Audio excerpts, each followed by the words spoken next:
Sunday felt like the turning point. 200,000 people in Glendale, Arizona, hundreds of millions more watching from all over the world. And the most powerful people in the world. Details about that weapon, but investigators had already told us one thing that we knew a few days ago, was that they found the rifle out.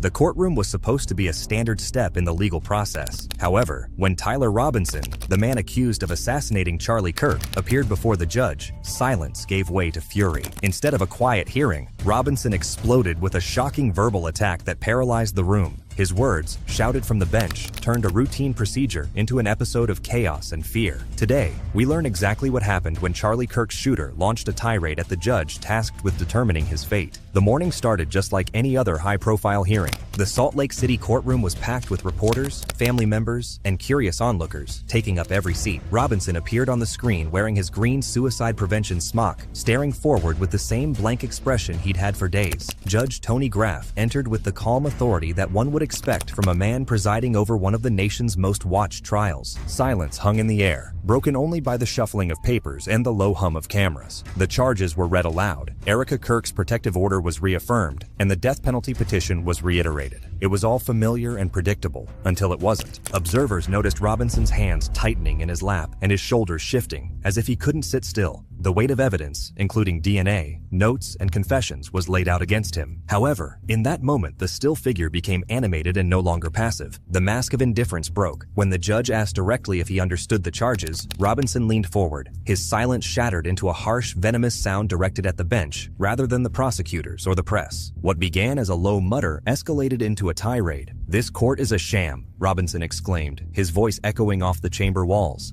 Gasps echoed throughout the gallery. For the first time since his arrest, he wasn't the silent suspect dressed in a smock. He was a man lashing out at the system that had trapped him. Judge Graff attempted to maintain order by instructing him to remain silent. Deputies shifted uneasily, bracing for escalation. But Robinson persisted, his voice rising. "You had already decided my fate before I came in here. You think you are God in that robe? You are no better than the man I took out." The words landed like bombs. Comparing the judge to Charlie Kirk was not only inflammatory, but also reckless. A verbal assault on the authority that kept his life in balance. Prosecutors immediately objected, demanding that he be restrained, while defense attorneys worked tirelessly to calm him. But the damage had been done. The quiet courtroom became a battleground of words, with each sentence tearing through the delicate decorum of justice. Journalists scribbled furiously, cameras zoomed in, and Erica Kirk, sitting in the gallery, lowered her gaze, shaken by the spectacle. Robinson's words challenged not only the judge, but the very foundation of the trial. "This is all theater," he exclaimed. "You read your lines, I play the villain, and the audience loves it. But none of you actually know me. None of you ever will." Gasps turned to murmurs. Some in the gallery clutched their mouths, while others held their children. Court security moved closer. For a moment, it was not a legal proceeding. It was raw theater, dangerous and unpredictable. The judge directed deputies to stand by, but he remained seated, his face stone cold. Graff's refusal to take the bait seemed to fuel Robinson even more. Robinson spat, "You sit there pretending to be neutral, but your sentence has already been written. Death is what you want. That is what you will give. So why don't you say it right now?" The verbal barrage revealed more than just anger. It revealed Robinson's belief that his fate was predetermined and that justice was impossible. His words, loud, unfiltered, and venomous, became yet another shocking statement in a case already characterized by confessions and notes. For Erica Kirk and her family, it was yet another wound. Their grief was exacerbated by witnessing the man accused of Charlie's murder mock the very process designed to bring justice. For observers, Robinson's tirade transformed the trial from tragedy to spectacle, demonstrating once more that his words could hurt as much as his actions. When Robinson's voice turned into a full-fledged tirade, the deputies stationed along the walls tightened their formation.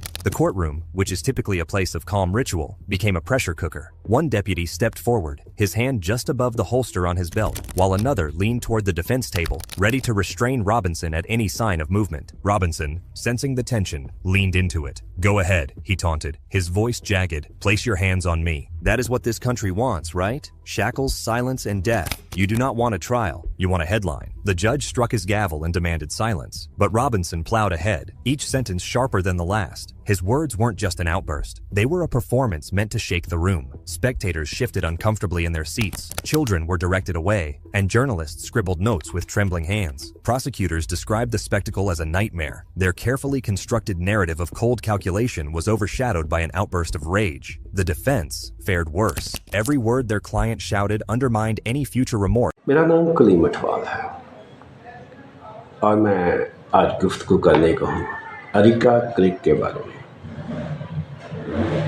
जिसने एक खूबसूरत काम किया। उसने अपने शौहर के कातिल को ये कहकर माफ़ कर दिया कि यीशु मसीह हमें माफ़ करने का हुक्म देता है,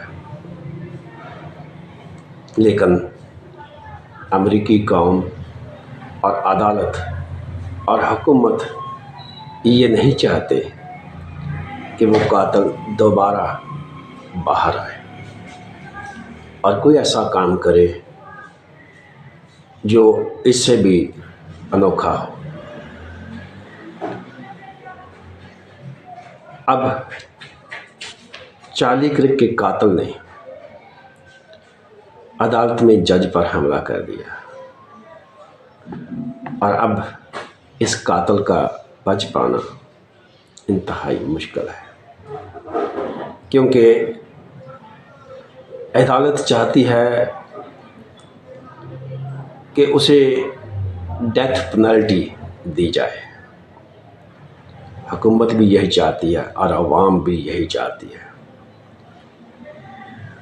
और हकीकत में ऐसे कातिल को जिसने पूरी कौम को डिस्टर्ब किया हो, पूरे मुल्क में दहशतगर्दी फैलाई हो, ऐसे शख्स को माफ़ करना इंतहाई मुश्किल काम है। और इसी काम पर अब अमेरिकी कौम इसी बात पर अमेरिकी कौम ये चाहती है कि उसे मुआफ़ ना किया जाए, बल्कि उसे मौत की सज़ा दी जाए। देखो आने वाले वक्त में क्या ऐसा मुमकिन होता है या नहीं, ये आने वाला वक्त बहुत जल्द इस बात को हम पर बयां करेगा। हमें अपने मुआशरे में बड़ा मोहतात रवैया को अपनाने की ज़रूरत है और दूसरों